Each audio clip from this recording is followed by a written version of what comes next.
नमो अरिहन्ताण नमो सिद्धाण नमो आर्याण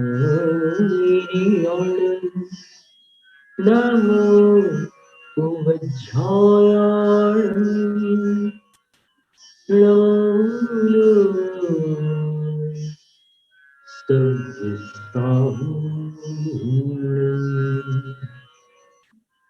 ईसु पंचनमो यारो सब पाव प्रणासनो मंगलान च सर्वेषु पठमं हवै मंगलम् चत्वारि मंगलम् अरहन्त मंगलम् सिद्ध मंगलम् साहु मंगलम् केवल पंडितो धम्मो मंगलम् चत्वारि लोक उत्तमा अरहन्त लोक उत्तमा सिद्ध लोक उत्तमा साहु लोक उत्तमा केवल पंडितो धम्मो लोक उत्तमा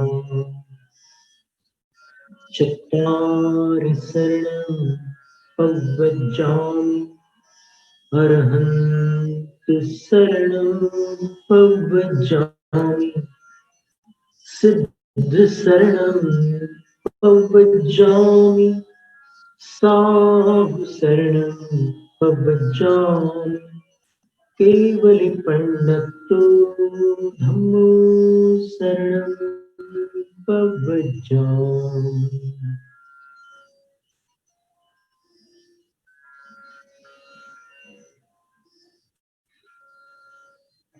देवाधिदेव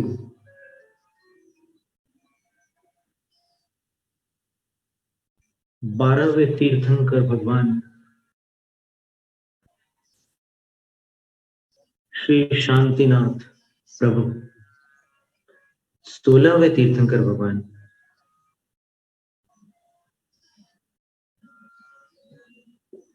शांतिनाथ प्रभु के 12 भवों का वर्णन मिलता है। लगातार 12 भवों का वर्णन मिलता है।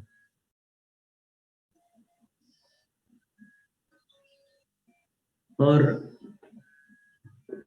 24 तीर्थंकरों में सर्वाधिक समृद्धि से संपन्न, सर्वाधिक वैभव से संबंध और सर्वाधिक वैराग्य से संपन्न उनका चरित्र है।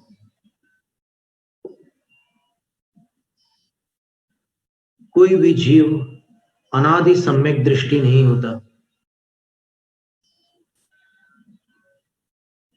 काल अनंत निगोद मझार बीत्यो एकेंद्री तनधार। इस जीव का अनंत काल निगोद में व्यतीत हो चुका है। फिर वहां से निकलकर व्यवहार राशि में आता है। पंच स्थावरों में यह जीव जाता है और बड़ी कठिनाई से इसको 13 पर्याय प्राप्त होती है। पृथ्वी, जल, अग्नि, वायु, वनस्पतियों में भटकता हुआ कोई बिरला जीव स्पर्शन इंद्रिय से ऊपर स्पर्शन और रसना इन 2 इंद्रियों को प्राप्त होता है। फिर 3 इंद्रियों को प्राप्त करने वाले जीव और दुर्लभ हैं। चतुरेंद्रिय जीव और अल्प हैं। पंचेंद्रिय जीव उनसे भी अल्प हैं। पंचेंद्रिय जीवों में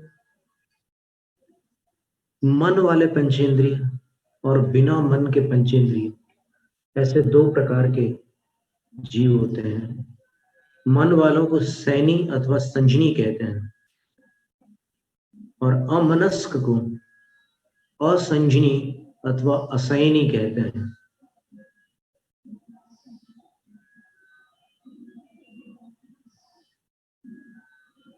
यदि मन होते हुए भी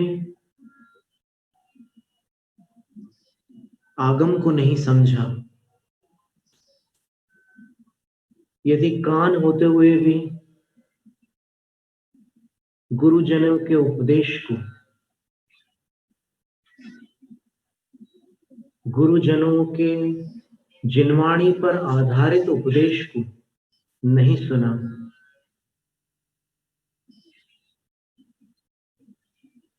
भक्तियों के पाठ को नहीं सुना, भगवत जिनसेन आचार्य महाराज ने महापुराण में लिखा है कि मंदिरों की शोभा,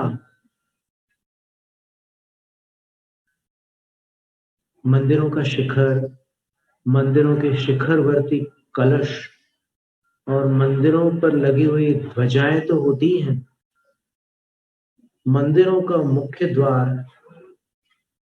मंदिरों का अंतरंग प्रांगण और मंदिरों के अन्य भीतर के बहुत सारे ऐसे आगम में उल्लेखित स्थान होते हैं। फिर गर्भगृह, गर्भगृह में वेदिका, वेदिका पर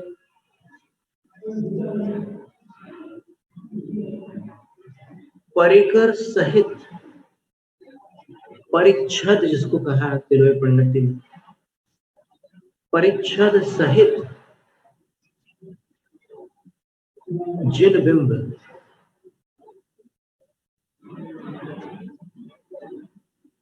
और परिच्छद रहित, प्रातिहार्य रहित सिद्ध प्रतिमा।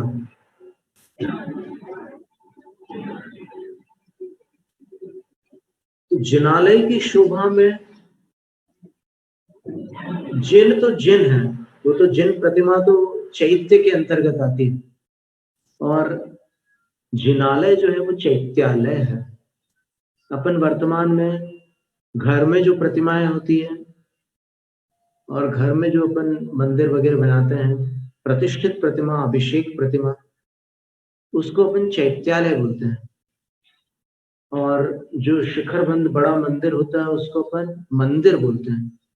तो मंदिर और चैत्यालय में वर्तमान काल में जो बोलचाल की भाषा है जैनों की, उसमें ऐसा अंतर आता है।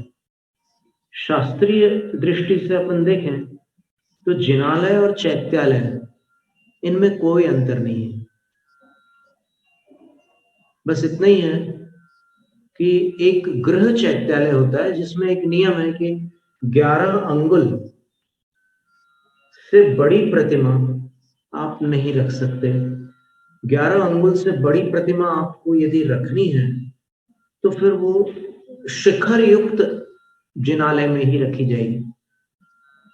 गृह चैत्यालय में 11 अंगुल की प्रतिमा, जैसे 8 अंगुल, 8 और 3 11, इतनी ऊंचाई होती प्रतिमा की, वो घर पे रख सकते हैं। चाहे वो उद्भव कायोत्सर्ग मुद्रा में खड़ी हुई प्रतिमा हो या फिर पद्मासन में या अर्ध पद्मासन में विराजमान बैठी हुई प्रतिमा हो।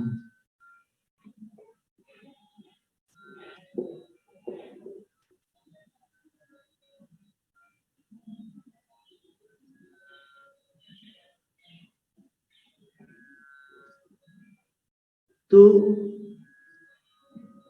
जिनालय की जो शोभा है उसमें भगवत जिनसेन आचार्य महाराज ने साधुओं द्वारा किया गया स्तुति पाठ भी ग्रहण किया है।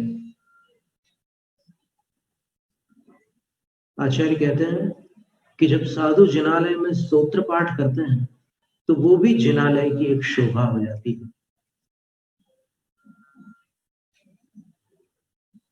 तो कानों ने यदि स्तोत्र पाठ नहीं सुना, आगम नहीं सुना, आंखों ने यदि तीर्थों के दर्शन नहीं किए,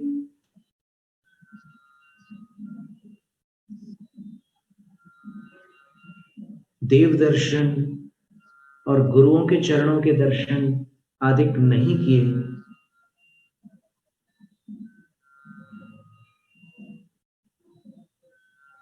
और अपनी नासिका ने यदि अर्चना के द्रव्यों की खुशबू नहीं ली, अपनी रसना ने यदि नमोकार का पाठ नहीं किया, भक्तामर का पाठ नहीं किया, अथवा अन्य तीर्थंकरों की स्तुतियों का पाठ नहीं किया,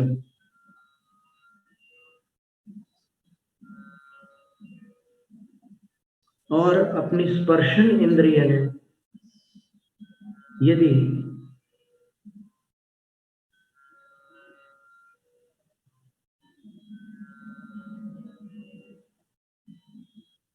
अपनी पात्रता होने पर भी शुद्धि के वस्त्र धारण करने पर जो स्पर्श होता है उसका अनुभव नहीं किया, तो फिर मनुष्य पर्याय में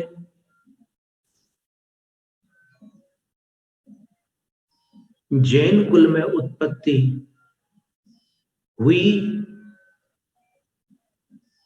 अथवा नहीं हुई, कोई अंतर नहीं रहा।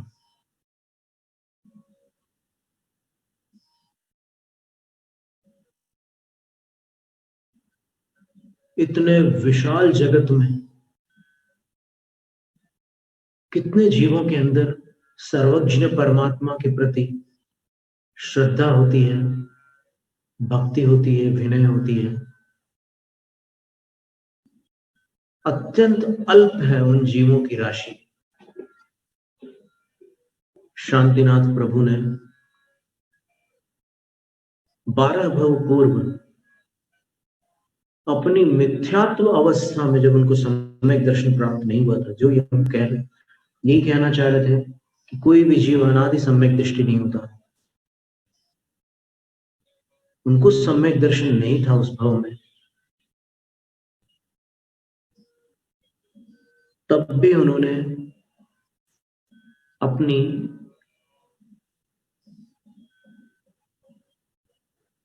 अनिंदिता सिंह नंदिता नामक दोनों पत्नियों के साथ गुरुओं को आहार दान दिया था, और आहार दान में जो कुछ भी अपेक्षित है वो सब कुछ उन्होंने किया था।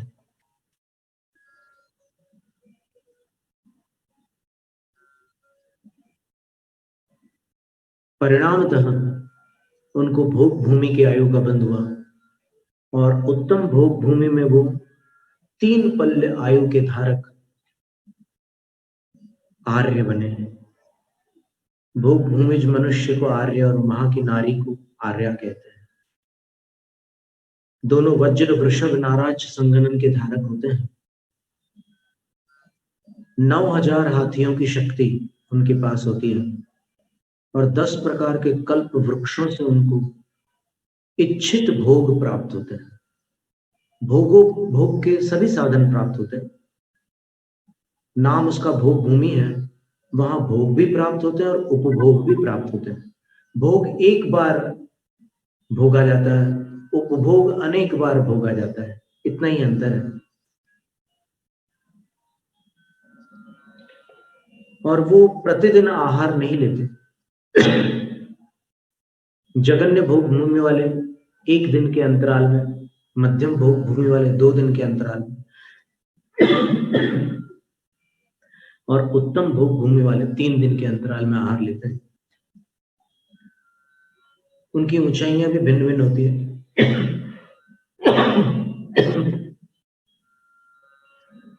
उत्तम भोग भूमि वाले 3 कोस मध्यम 2 कोस, जघन्य 1 कोस के होते हैं। आयु भी भिन्न होती है। उत्तम भोग भूमि में रहने वालों की आयु 3 पल्ले, मध्यम की 2 पल्ले, जघन्य की 1 पल्ले होती है। कुछ शाश्वत भोग भूमियां हमेशा वैसी रहती है, कुछ अशाश्वत भोग भूमियां भरत और ऐरावत क्षेत्र संबंधी। यहाँ पर कभी भोग भूमि का काल चलता है, कभी कर्म भूमि का। इस तरह ये व्यवस्था है, सहज व्यवस्था है। तो उन्होंने आहार दान करके भोग भूमि को प्राप्त किया। और ये नियम है कि भोग भूमि के कोई भी जीव देव गति को छोड़कर अन्य गति को प्राप्त नहीं होते। देव बन गए, फिर मनुष्य बने, समृद्धि बढ़ती चली गई। बलभद्र का पद भी उन्होंने प्राप्त किया।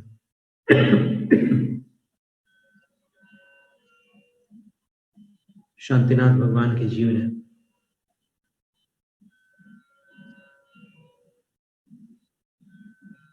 कोई ऐसी व्याधि नहीं है हमें, यहाँ कोई एलर्जिक पदार्थ, कहीं धुआं या कोई ऐसी वस्तु है तो उसके गंध के कारण ये खांसी हुई। फिर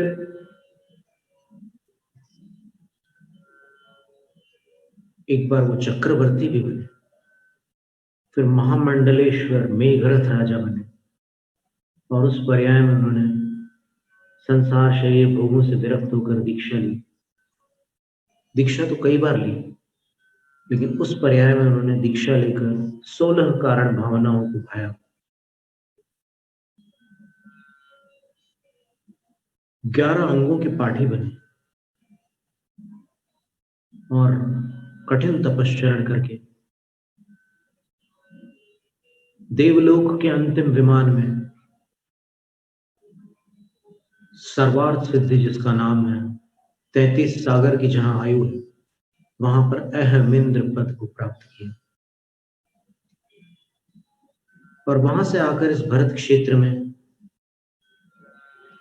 राजा विश्वसेन और रानी ऐरा देवी के सुपुत्र तीर्थंकर शांतिनाथ भगवान बने। लेकिन देखिए, पुण्य इतना प्रचुर था उनके पास, इतना पुष्कल था कि वो अपने इस अंतिम पर्याय में भी केवल तीर्थंकर नहीं बने, चक्रवर्ती भी बने, कामदेव भी बने, और फिर अंततः हस्तिनापुर में जन्म लेकर शिखर जी से परम पद को प्राप्त हुए। अनादि संसार बंधन को अनंत काल के लिए समाप्त कर दिया।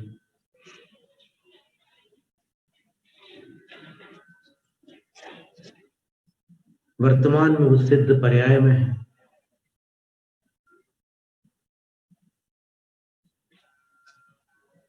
तो उन सिद्ध परमेष्ठी को, जो भूतपूर्व शांतिनाथ भगवान थे, तीर्थंकर थे, विशेष नमोस्तु।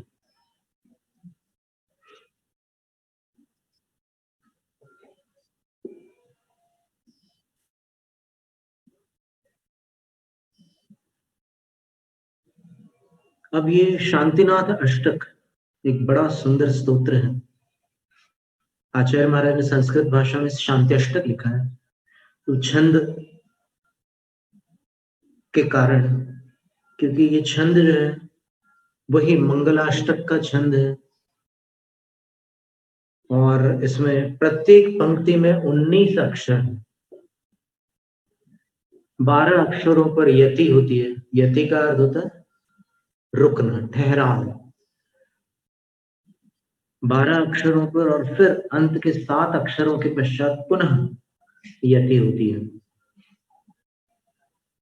12 और 7 19 अक्षर हो जाते हैं एक पंक्ति में, और ऐसी 4 पंक्तियां होती है प्रत्येक काव्य में। और ऐसे 8 काव्य होने के कारण इसको अष्टक कहा जाता है। महावीर अष्टक में भी 8 काव्य, अंतिम काव्य तो केवल एक प्रशस्ति रूप में है, भागचंद्र कवि का उसमें नाम है। तो शांतिनाथ अष्टक एक बड़ा भव्य स्तोत्र है, संस्कृत भाषा में रचा हुआ है, और वो भी ऐसे आचार्य द्वारा रचा हुआ है जिनके कारण बाकी आचार्यों ने संस्कृत सीखी। कितनी विचित्र बात है। बाकी यानी जो उत्तरवर्ती आचार्य थे, उनके पश्चातवर्ती जो आचार्य थे, उन्होंने आचार्य पूज्यपाद स्वामी के कारण ही संस्कृत भाषा में महारथ हासिल किया, प्राप्त किया। तो महारथी हो गए संस्कृत के। और जो संस्कृत व्याकरण शास्त्र आचार्य पूज्यपाद स्वामी ने लिखा था, वह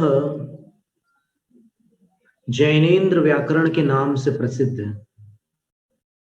जैनेन्द्र व्याकरण।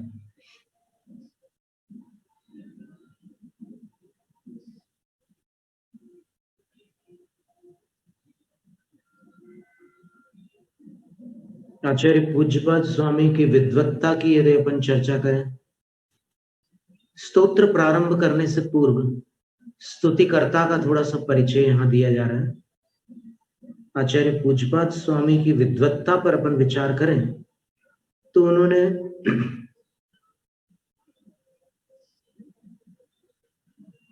सिद्धांत का सार तो तत्वार्थ सूत्र की जो उपलब्ध होने वाली प्रथम टीका है उसमें भर दिया है, जिसका नाम सर्वार्थ सिद्धि ग्रंथराज है। अध्यात्म का सार उन्होंने समाधि तंत्र और इष्टोपदेश इन ग्रंथ युगल में, इस ग्रंथ युगल में भरा हुआ है। उन्होंने एक छंद शास्त्र भी लिखा था जिसमें काव्य का परिचय कराया। उन्होंने एक आयुर्वेद ग्रंथ भी लिखा था जिसका नाम कल्याणकारक रसायन। कल्याणकारक एक भिन्न ग्रंथ है जो उग्रादित्य आचार्य द्वारा विरचित है, 9वीं शताब्दी के आचार्य थे। उन्होंने कल्याणकारक ग्रंथ लिखा था, लेकिन पूज्यपाद आचार्य महाराज ने कल्याणकारक रसायन नाम का एक ग्रंथ लिखा था, और उसमें मद्य, मांस, मधु तथा अन्य अभक्ष्य सामग्रियों का, अनुपसेव्य सामग्रियों का उपयोग किए बिना विभिन्न रोगों का उपचार बताया। और एक विशेष जानकारी की बात यह है कि उस ग्रंथ की कोई प्रति पूना के भांडारकर इंस्टीट्यूट में सुरक्षित थी। बहुत पुरानी बात हो गई, और उसको पूना के एक नवयुवक कांतिलाल शाह ने मेंबरशिप भर करके उस प्रति को निकाला था, और उस प्रति में से अक्षी रोग निवारण प्रकरण जो था, आंखों की व्याधियों का निवारण करने वाला जो प्रकरण था, वो संस्कृत में लिखी हुई थी, पांडुलिपि संस्कृत में थी। उसको उसने बड़ी सावधानी से उसकी प्रतिलिपि बनाई थी, और आचार्य शांति सागर और मुनिराज जब एक बार ग्रीष्म काल में 200 मील लगभग पद यात्रा करके चले, तो अपनी आंखें जो होती है उसको सबसे अधिक हानि उष्णता से पहुंचती है। गर्माहट आंखों के लिए हमेशा नुकसान करती है। गर्माहट का अभिप्राय यह है कि तेज गर्माहट, अपने हाथों की गर्माहट से आंखों को लाभ होता है, लेकिन जो अतिरिक्त गर्माहट होती है उससे आंखों को हानि होती है।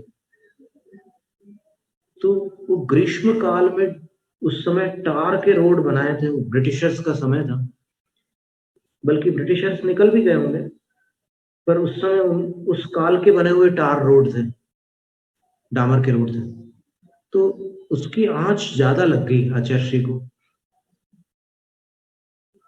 तो उनको आंखों में दिखना कम हो गया, तकलीफ होने लगी। तो सन 55 में उन्होंने संलेखना अंगीकार की।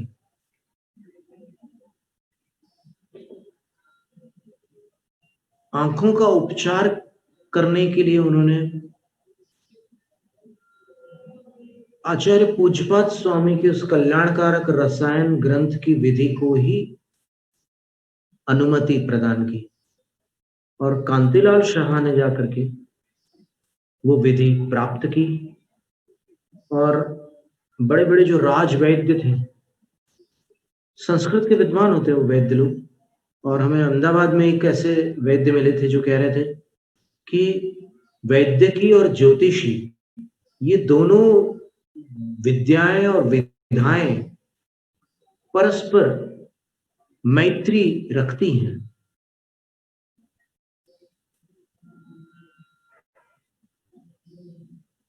वैद्य ज्योतिष देख करके भी उपचार करते हैं, ऐसी जानकारी उन्होंने हमें दी थी।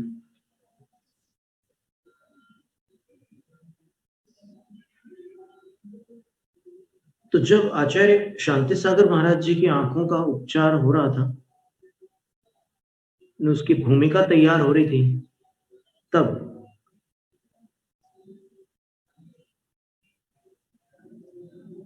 जिन वैद्य राजों ने वो संस्कृत का पूरा प्रकरण पढ़ा और पढ़ करके जो जो उसमें विधियां लिखी थी, वो सब उन्होंने वो सारी वनस्पतियां एकत्रित की और उनका कपड़ छन चूर्ण, जिसको बोलते हैं कि जो कपड़े में से छन जाए, इतना बारीक चूर्ण तैयार किया। और उन्होंने कहा कि आपके गुरु जी की औषध तैयार हो चुकी है, परंतु हम इसके प्रयोग की अनुमति नहीं दे सकते। अब कांतिलाल जी बड़े चिंता में पड़ गए कि इतनी कठिनाई से जो सब कार्य संपन्न हुआ, अब ये राजवैद्य मना कर रहे हैं। उन्होंने पूछा कि इसका कारण आप बता सकते हैं? उन्होंने कहा इसका एक ही कारण है कि ये हमारे लिए अपरिचित औषध है, और इस प्रकार की किसी औषध का हमने आज तक अपने जीवन काल में किसी की आंखों पर प्रयोग नहीं किया है। यदि आपके गुरु की आंखों को कोई क्षति पहुंचती है तो फिर आप तो बालक हो, 17 साल की उम्र है आपकी, आपको तो जो लोग जो बोलना है बोलेंगे, लेकिन हम लोग बुरे फंसेंगे। इसलिए हम न तो अपनी प्रतिष्ठा पर और न ही अपनी आजीविका पर ठेस लगा सकते हैं।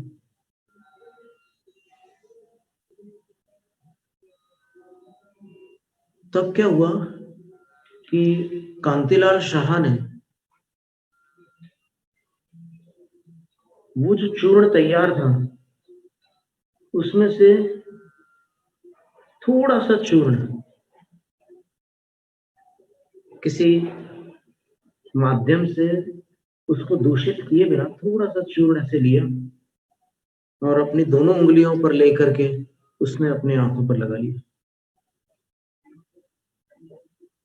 आंखें एकदम ऐसे बंद हो गई और काफी देर तक आंसू निकलते रहे।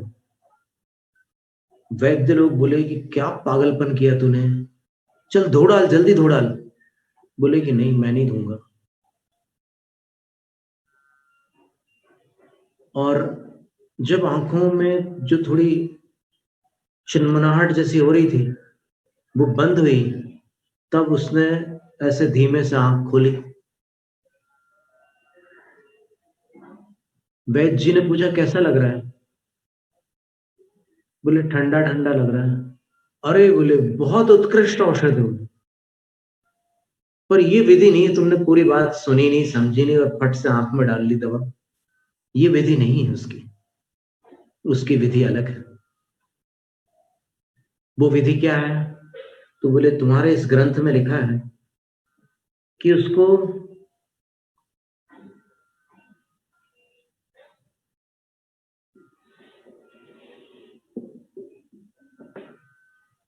बड़ी असाधारण विधि है, ऐसी विधि हमने कहीं नहीं पढ़ी, लेकिन इसमें ऐसा लिखा है कि उसको प्रथम पुत्र को जिसने जन्म दिया है, ऐसी मां के दूध में घोंट कर आंखों में लगाना है। तो कांतिलाल शाह ने सोचा कि ये है तो बड़ी विचित्र विधि, लेकिन हम गुरु जी के लिए सब कुछ करेंगे। और फिर वहां से जब अनुमति मांगी उन्होंने, तब आचार्य महाराज ने कहा कि ठीक है, श्रावकों का कार्य है साधु का उपचार करना, मुझे आपत्ति नहीं है। पूज्यपाद आचार्य के वचन मेरे लिए प्रामाणिक है।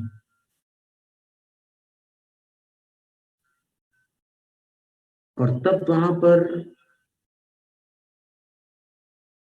भीड़ लगती थी, प्रथम पुत्र को जन्म देने वाली माताओं की वहां भीड़ लगती थी, और वो एकांत में वो सब विधि होती थी, और आचार्य श्री की आंखों में वो दूध लगता था, तो आचार्य श्री को बहुत अच्छा रहता था। और फिर संलेखना के समय भी आचार्य श्री ने कहा कि इस लड़के को अंदर आने देना तुम। ठीक है, संलेखना में एक व्यवस्था होती है कि वहां पर शोरगुल और भीड़ भाड़ न हो, शांत वातावरण हो, पर इसको मत रोकना बोले। और बाकी को भी मैं दर्शन दूंगा, जब तक मेरी शक्ति होगी मैं अवश्य सबको दर्शन दूंगा, आशीर्वाद दूंगा। किसी को निराश वापस नहीं लौटना है। मेरे दर्शन के लिए आने वाले जितने दर्शनार्थी हैं, उनमें से किसी को भी निराश वापस नहीं लौटाना। तो वहां 30-30 हजार लोगों की भीड़ होती थी कुंजलगिरी पर। सन 55 की बात है, सितंबर का महीना था। 18 सितंबर को आचार्य श्री की संलेखना पूर्ण हुई है, 36 दिन चली है। तो उन महान आचार्य को प्रणाम करते हैं, और उन महान आचार्य की आंखों का उपचार जिनके वचनों से हुआ था, ऐसे पूज्यपाद आचार्य महाराज द्वारा विरचित यह शांतिनाथ अष्टक इतना अद्भुत स्तोत्र है। इसके प्रत्येक चरण में, चरण कहते हैं पंक्ति को,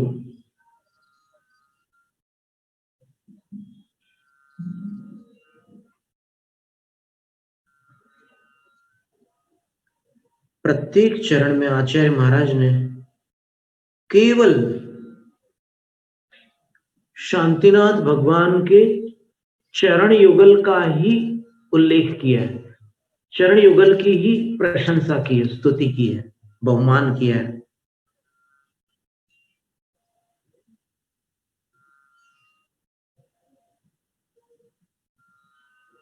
अब ये चूंकि थोड़ा बड़ा छंद है, इसलिए सावधानी से आपको उच्चारण पर ध्यान देना होगा।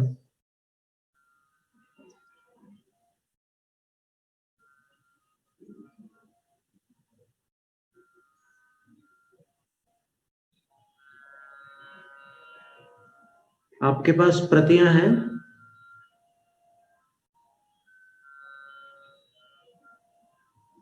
गुरुदेव आज डाल देंगे। पहले वैसे डाली थी मैंने, जब पहले शांति अष्टक का था, तो कुछ लोगों के पास होगी, कुछ लोगों के पास नहीं होगी। डाल तो रहे लोग हैं। अच्छा, तो एक काम करते हैं अपन, आज यदि प्रतियां न हो तो चिंता मत करो जी, हम पूज्यपाद आचार्य महाराज की कथा सुना दें। हाँ जी, हाँ गुरुवर।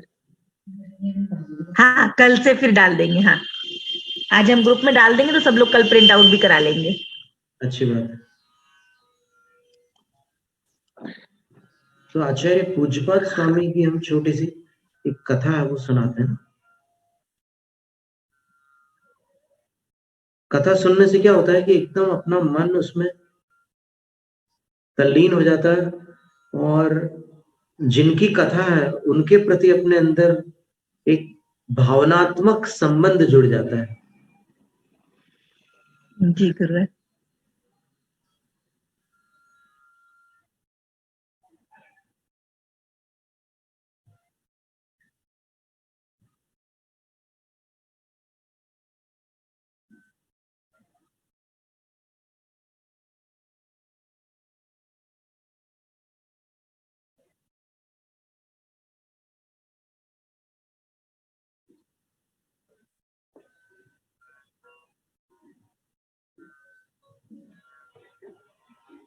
ये हमने काव्यबद्ध की है उनकी कथा। आप सावधानी से सुनेंगे ना तो अर्थ बड़ा रुचिकर लगेगा।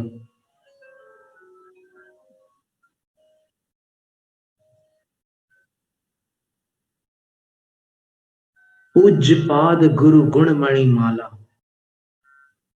वर्तमान में भरत क्षेत्र में दुखमा काल चले भारी, किंतु जैन गुरुओं की महिमा तब भी है जग में न्यारी। कुंद कुंद स्वामी जैसे ही पूज्यपाद आचार्य यहाँ दर्शन कर आए विदेह के विद्यमान अरिहंत जहां। भारत के कर्नाट प्रांत में कोले ग्राम मनोहर था, जहां भट्ट माधव श्री देवी ब्राह्मण दंपति का घर था।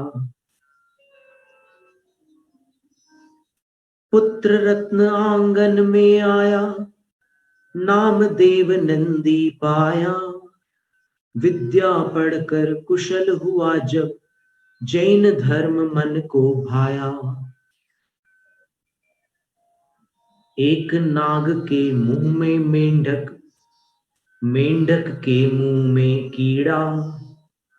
देख बाग में दृश्य अनोखा, विस्मय हुआ हुई पीड़ा। काला विषधर काल भयंकर, मेंढक संसारी प्राणी। कीट लुभावन इंद्रिय सुख है, समझ न पाए अज्ञानी। मानव भव को पाकर भी जो इंद्रिय मन के दास हुए, हुए आत्महित से वे वंचित, विषयों से न उदास हुए। पूज्य यशो नंदी गुरुवर से जिन मुद्रा को धार लिया, भक्ति तपस्या ज्ञान ध्यान में अपना जीवन वार दिया। देवों का सहयोग प्राप्त कर गुरु निकले दर्शन पाने। तीर्थंकर सीमंदर प्रभु के समाधान सुंदर लाने। गगन मार्ग से वहां पहुंचकर समवसरण में धर्म सुना। यहां लौट कर मौन धार कर जिनवाणी का मर्म गुना। चिंतन मंथन मनन मग्न हो, देखा काल यहां काला। ग्रंथ रूप तब रचना करके सत्य सुरक्षित कर डाला। ज्ञानामृत जो था विदेह का, वह भारत में बरसाया। लेकिन अपने शांतिनाथ को गुरु ने कभी न बिसराया। ये भी कहते हैं पैरों में औषध लेप लगा करके, स्वयं गगनगामी बनकर गुरु आते वहां भ्रमण करके बाहुबली के शिलालेख में है उल्लेख चमत्कारी। गुरु थे औषध रिद्धि विभूषित, अतिशयकारी अविकारी। एक बार गुरुवर विदेह से जब वापस भारत आए, रवि किरणों से दृष्टि गंवाकर बंकापुर तक आ पाए। दृष्टि लाभ के लिए न कोई दूषित औषध लगवाई, भोजन पानी त्याग दिया सब, लघु समाधि विधि अपनाई। दर्शन प्यासे गुरु को छाया, शांति जिनेश्वर की भाई। भक्ति पूर्ण शांत्यष्टक द्वारा नेत्र ज्योति वापस पाई। जब बहना ने लोह पात्र में चरण पखारे गुरुवर के, लोह पात्र हो गया स्वर्ण में, पूज्य पाद थे मुनिवर के। स्वयं देव जब चरण पूजने दिव्य द्रव्य लेकर आए, दीक्षा नाम जिनेन्द्र बुद्धि था, पूज्य पाद तब कहलाए। आयुर्वेद व्याकरण आगम भक्ति छंद अध्यात्म लिखा, अब तक इनके जैसा ब्राह्मण नहीं दिगंबर संत दिखा।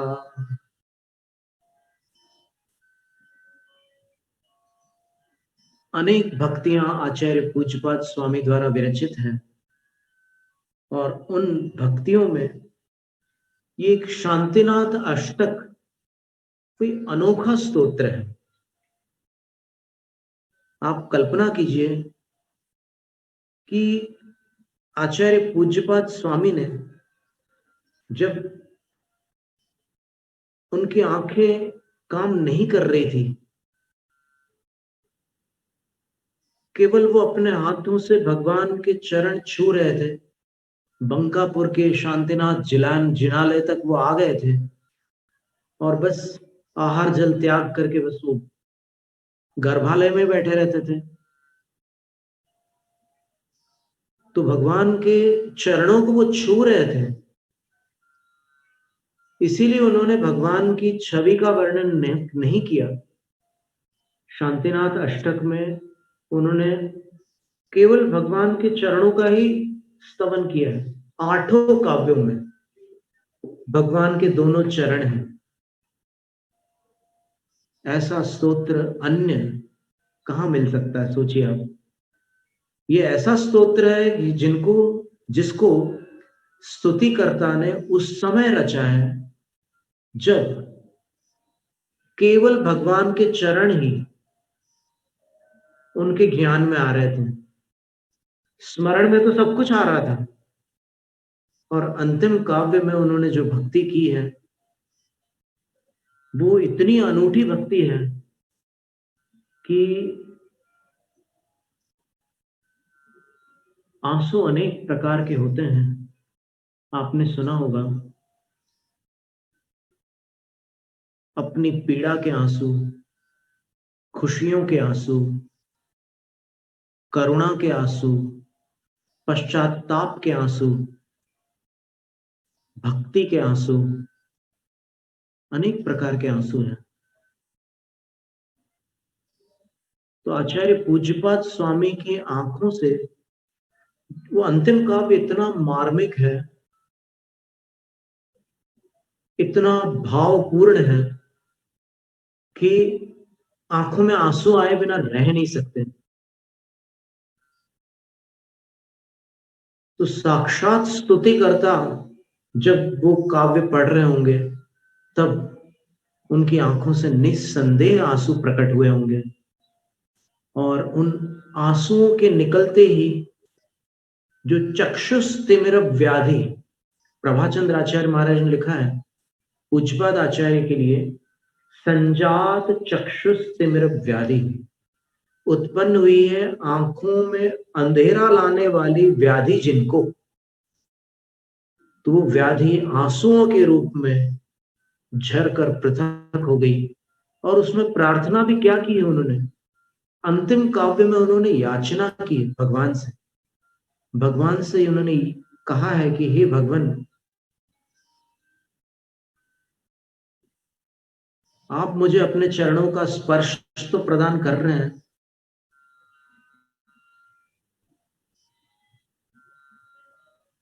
पर चरणों के स्पर्श से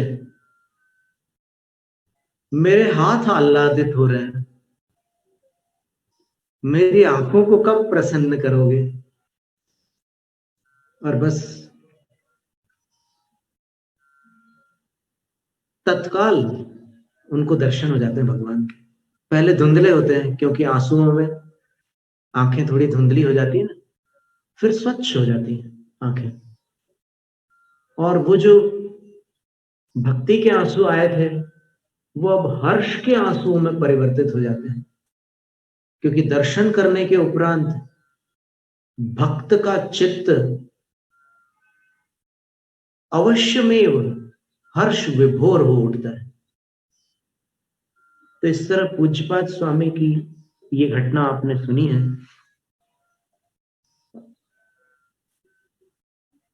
शांतिनाथ भगवान का भी हमारे जीवन से बड़ा घनिष्ठ संबंध है। प्रथम दर्शन उन्हीं के हमें मिले थे और पूज्यपाद स्वामी के प्रति हमारा विशेष अनुराग है। उनके सारे काव्य हमें बहुत प्रिय है। विशेष रूप से जब अध्यात्म साधना के बारे में जब विचार करते हैं तो समाधि तंत्र हमारा प्रियतम ग्रंथ है। तो उन्होंने कितनी भक्तियां लिखी है, एक से बढ़कर एक भक्तियां लिखी। सिद्ध भक्ति, श्रुत भक्ति, चारित्र भक्ति, योगी भक्ति, आचार्य भक्ति,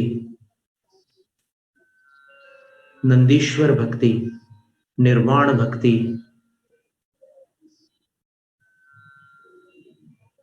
पंच गुरु भक्ति, कितनी भक्तियां लिखी उन्होंने। शांति भक्ति। तो शांतिनाथ प्रभु को और उनके परम भक्त आचार्य पूज्यपाद स्वामी को नमस्तु करते हैं। अपन लोग तो छोटे भक्त हैं, आचार्य महाराज बड़े भक्त थे, पर उनकी स्तुति आज तक अतिशय संपन्न है, उसमें कोई भी कमी नहीं आई। वो स्तुति आज तक शक्ति संपन्न है। जैनम जयतु शासनम।